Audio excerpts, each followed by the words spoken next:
chairs our sits forum. Kenya, chair of society. Moving up towards Bonn. Yes. That's a nice one.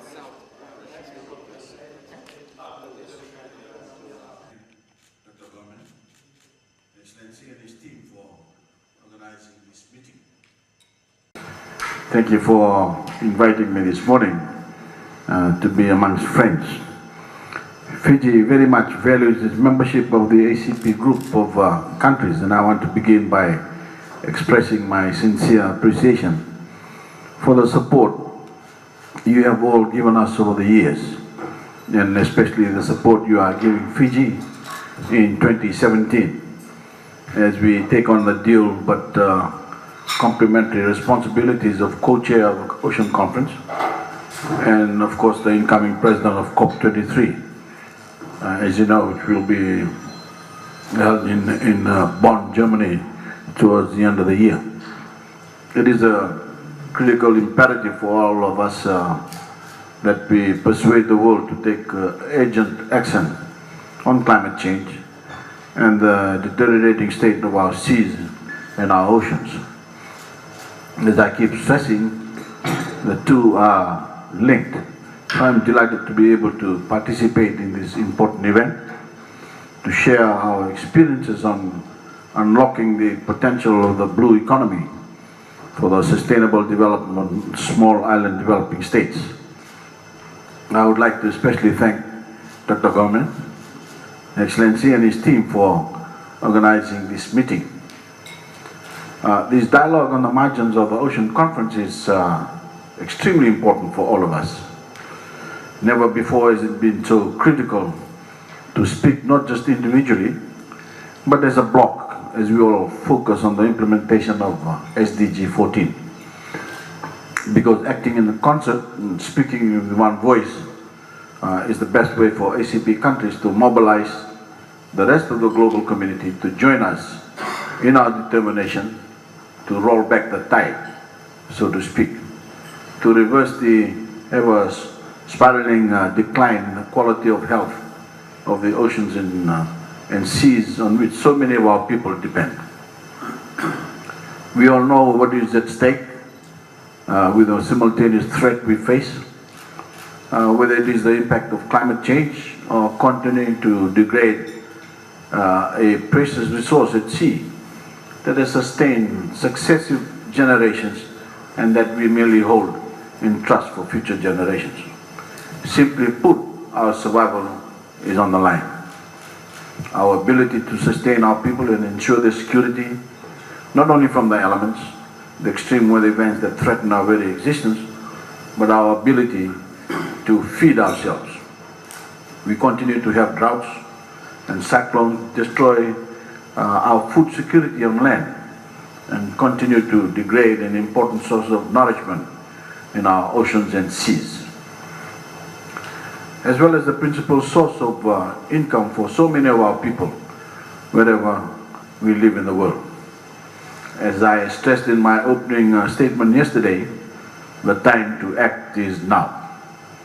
We cannot afford to delay a decisive response to this crisis any longer. This week is the best chance we have.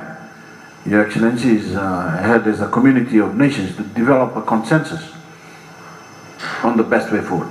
And it is also the best chance for the African, Caribbean and Pacific nations to put their best foot forward and be heard. Individually and collectively, we all have a great story to tell because so many of us are bearing the brunt of this crisis, a crisis that affects the vulnerable nations most.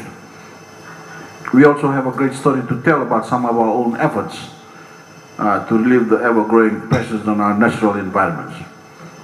Increasingly, ACP members are not only conscious of the need to act, they are already doing so, and I'm proud to say that Fiji is one of them.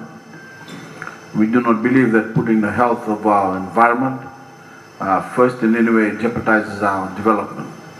On the contrary, maintaining the pristine quality of our natural surroundings is front and center of every development decision we make.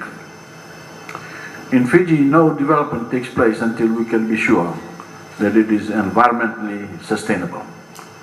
There is sometimes a price to pay in terms of short-term financial gain, but it is a price that we are prepared to pay, because the long-term benefit of responsible development that protects the environment far outweighs any short-term economic consideration. We may be powerless to prevent the degradation of our seas and coastlines by other nations in the Pacific Rim who share our ocean but not our commitment. But when it comes to the areas that we do have control over, we are not prepared to compromise. And I repeat, no development on land or at sea in Fiji takes place if there's any risk to the environment. It is a central tenet of our green growth framework and national development plans. And we are very proud to have drawn this responsible line in the sand. Having said that, protecting the environment does not mean sacrificing development. The key phrase is sustainable development.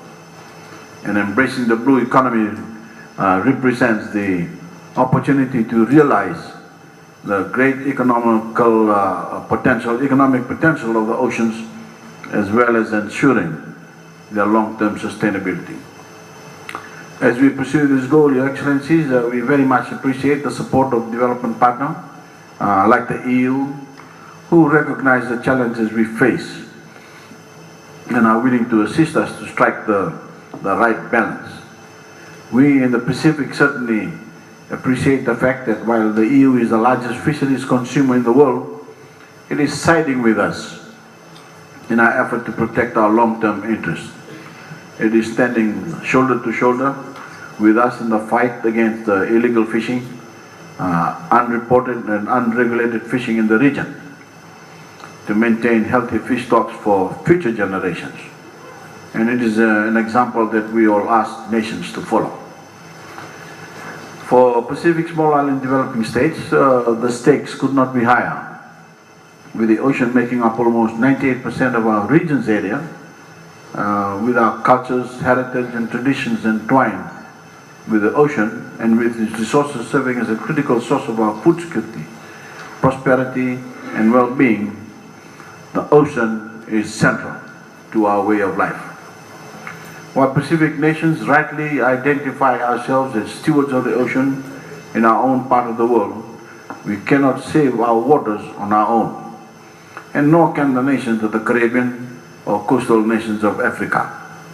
A collective global effort is required, which is why we look to the rest of the world this week to side with us in a decisive response to the challenges we face, not only to protect our seas and oceans, but in a decisive response to the impacts of climate change. Your Excellencies, I've repeatedly made the point as incoming COP23 President that climate change and the state of our oceans are linked. They cannot be separated because much of the degradation of our seas and oceans is being caused by climate change. I want to thank the ACP for its support for Fiji's presidency of COP23 thus far, including a side event at the May subsidiary body meetings in Bonn, where our climate ambassador was one of the speakers. And we look forward to our continued collaboration on the way to COP23 in November and beyond. Thank you, Your Excellency. Thank you, Mr. Chairman. In SIDS. I mean, the first point, just to make the obvious point, which is, I think, nonetheless well worth repeating, which is that there's no contradiction between sustainable economic growth. So we need to be working on that. We need to can become properly bankable. So if we want to bring in private money, which of course we do, in order to get anywhere with successful areas, so I think those are things which we can do. We need to look further in supporting represented around here.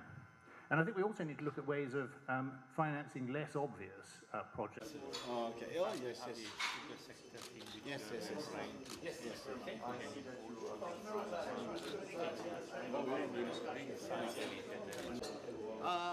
No, but I was at some stage. I was talking to Is there a meeting? I understand there's a meeting of telecom soon. When is that? In July.